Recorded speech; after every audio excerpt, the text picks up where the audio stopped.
changes in the air.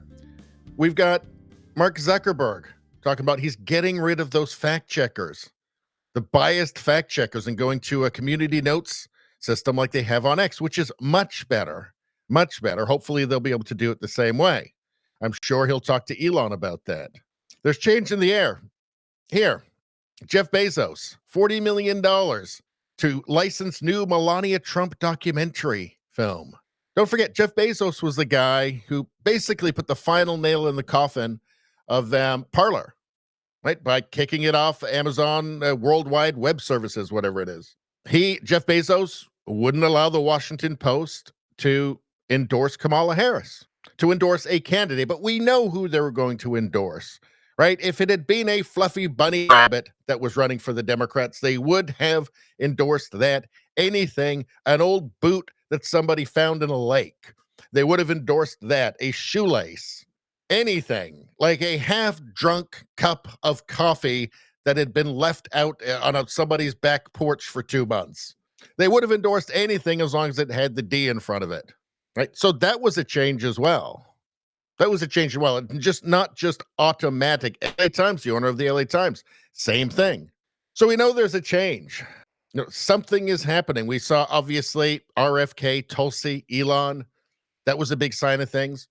But now that it's official, right, and Trump's been certified at this point, it's official. Now that it's official, you have those people that maybe you call them opportunists, the Jeff Bezoses, the Zuckerbergs. Probably that's how you define them. Because Zuckerberg was pretty cowardly in the past. Jeff Bezos was just going right along with all the censorship stuff. But I think it doesn't even really matter when you get the results that you want, right? So this is a change there. This would not have happened before. Certainly, this didn't happen in Trump's first term, right? This would have happened. This is different. This is like they're bending the knee at this point. They're just admitting reality. They're going, okay, let's see. Electoral College, House, Senate, plus the popular vote by 2.3 million.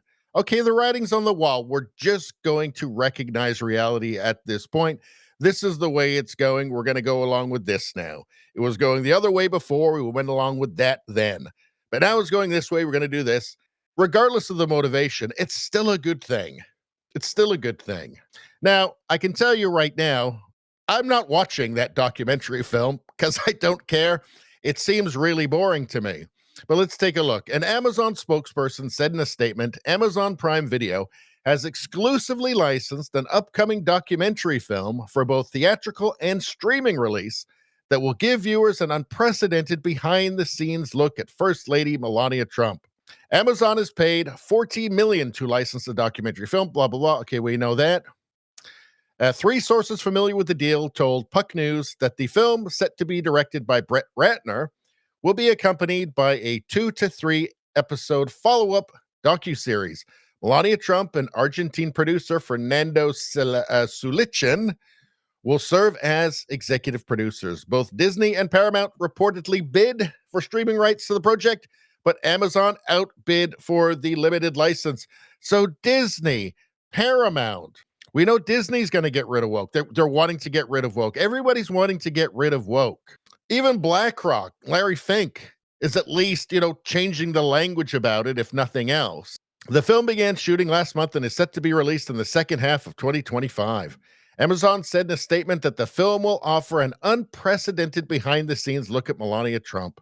So, again, I don't actually have any interest in watching it. I like Melania. She seems like a great first lady, right? She's very elegant, very beautiful woman. What's interesting to me is that the cultural shift, that's what's interesting to me, that this would happen. I mean, I guess they're not all a bunch of Nazis anymore. I guess Melania is not Eva Braun anymore. I guess something's changed. It's these little cultural things that really, they do tell you something. They're signifiers. They signify something. See, Rosie says, true hope and change are in the air. Unlike the smeared, painted on hope and change campaign by the party of death. Yes, well, joy. The joy thing didn't catch on. It turns out people need something to actually be joyful about. And it's got to be more than just that, well, that person's a Democrat and they have the reproductive organs that I've been dying to vote for. Anyway, that's all I'm going to say about that. Please like, share, and subscribe. Subscribing really helps me out. I thank you for that. I will see you next time.